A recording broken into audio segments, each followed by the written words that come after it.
صل على سيدنا ومولانا محمد وعلى سيدنا علي وسيدتنا فاطمة وسيدتنا زينب وسيدنا حسن وسيدنا حسين وعلى آله وصحبه وبارك وسلم.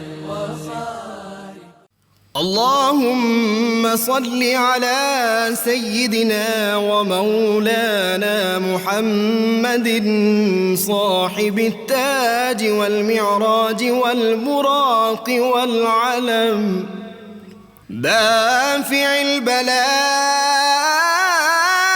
والوباء والقحط والمرض والألم اسمه مكتوب مرفوع مشفوع منقوش في اللوح والقلم سيد العرب والعجم جسمه مقدس معطر مطهر منور في البيت والحرم شمس الضحى بدر الدجى صدر العلا نور الهدى كهف الورى مصباح الظلم جميل الشيم شفيع الأمم صاحب الجود والكرم والله عاصمه وجبريل خادمه والبراق مركبه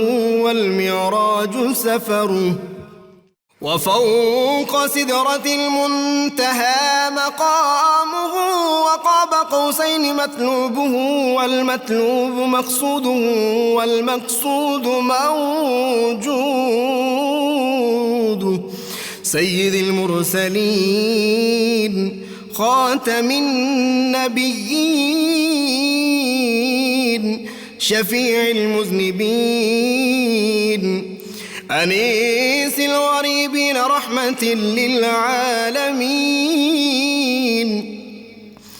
راحة العاشقين مراد المشتاقين شمس العارفين سراج السالكين مصباح المقربين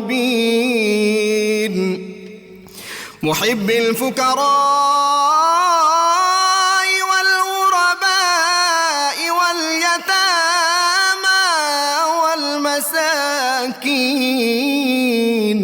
سيد الثقلين نبي الحرمين إمام القبلتين وسيلتنا في الدارين صاحب قاب قوسين محبوب رب المشرقين ورب المغربين جد الحسن والحسين